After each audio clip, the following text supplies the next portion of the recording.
Well, we knew that Amon was gonna try to get one of those boys.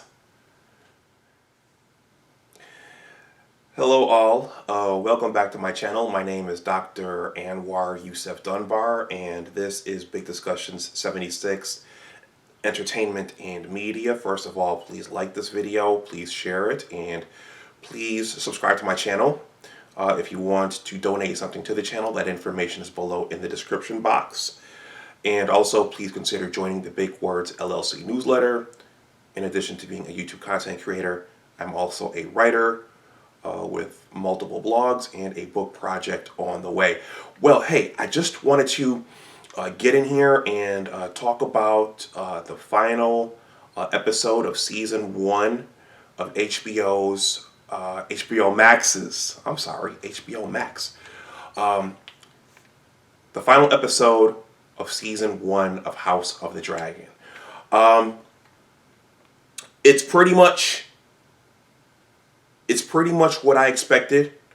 We did not see, well, we did see one Hightower. We saw Otto Hightower in this one. We didn't see Alicent.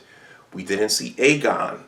But we also saw Aemond. So as I predicted at the end of episode 9, Rhaenys flew to Rhaenyra and Daemon and updated them on what happened at King's Landing, and let them know that they had the Green Council, Aegon and the Green Council, they had decided to usurp Rhaenyra's being heir to the Iron Throne.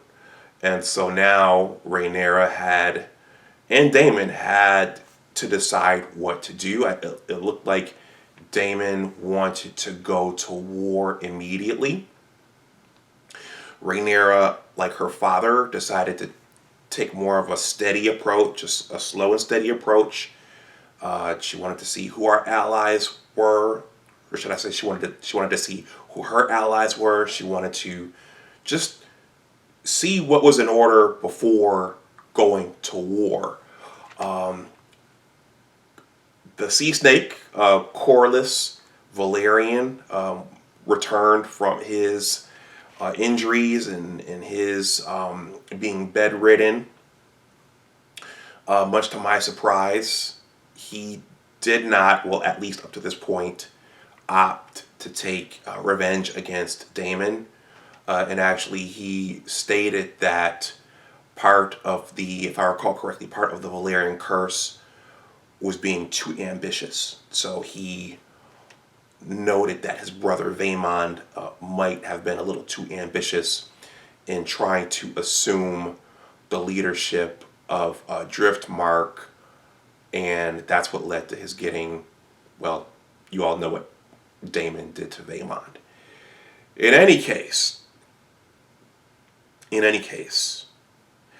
towards the end of the episode, Rhaenyra sent both of her sons, Jacaerys and Lucerys, out to, again, see about what alliances were still in place via their dragons. I think the assumption was that they would be able to safely travel about Westeros, though I had the sneaky suspicion that they would run into Aemond and other members of Aegon's party at some point. I said, okay, they're going to run into somebody, or it's highly likely that they would run into somebody. And sure enough, when her son, the youngest of the two, and probably the one who was least ready for combat, his brother was more ready for combat than he was. I'm thinking, which one was it? I think Jacaerys may have been the older one, and they showed a scene where they were out there practicing their swordsmanship and their combat, and the older son was more combat ready and the younger son wasn't. So it just so happened that when he landed at that house, it wasn't House Stark. Was it House Tully?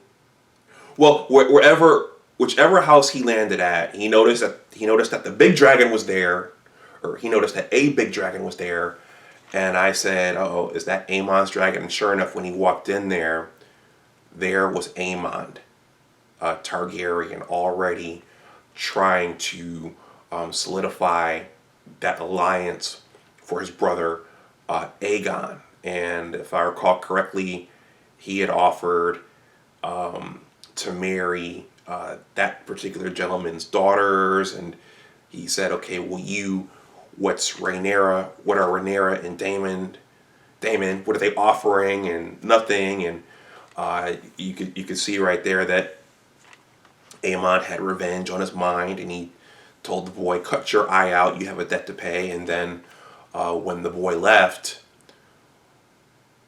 you knew that something was going to happen to him, because he was flying in the storm and he was looking out for Aemon. And I was at least hoping that the boy, I think it was Lucerys, I was hoping that he would survive because he was a young kid. But the way the story goes, he did not survive. Now, interestingly, even though Aemon wanted revenge, he wanted an eye for an eye, it looked to me like he told his dragon, don't kill them. Don't kill Rhaenyra's son and his dragon, which was much, much smaller. But his dragon did ultimately just take a big bite out of him and just chomped them to bits.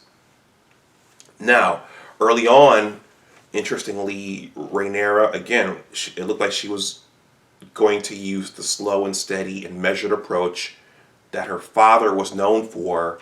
But at the end, once Daemon walked in and told her what happened to her son, her youngest son, well, actually that wasn't her youngest son, but her youngest son of her original sons, you know what I mean.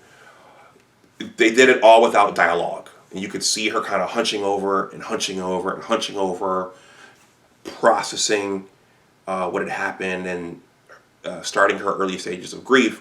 And when she turned around, you could see that she was ready to go to war with King's Landing and Aegon and Alicent and Otto Hightower and that whole group, the Greens. So that was the ending of season 1, and that's where it's going. And it looks like there's going to be a mass war within the Targaryen bloodline. House Valerian has sided with them, and as Corlys described, they have control over the seas. They have more dragons, but this is going to be a bloody, bloody war. So, I think everyone's looking forward to season 2. I'm looking forward to season 2, and I'm hoping that they do this entire thing justice for its duration. And I'm hoping that HBO Max takes us from here all the way down to the Mad King, and where Jaime Lannister kills the Mad King and Robert Baratheon takes over the Iron Throne. I'm hoping that they show us that entire series of events leading there. So,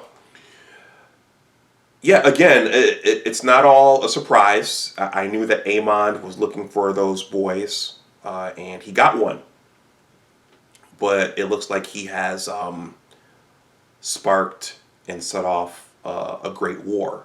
But let me know what you think. What did you think about the season finale of season 1? What did you think? What are your takeaways from it? Let me know in the comments section below. Once again, please like, share, and subscribe. If you want to donate something to the channel, that information is below in the description box. And also, please consider joining the Big Words LLC newsletter. All right, everyone. Hey, winter is coming, and so is war. So stay safe out there, and as always, remember that your attitude determines your altitude. Take care, and I'll talk to you the next time. Bye-bye.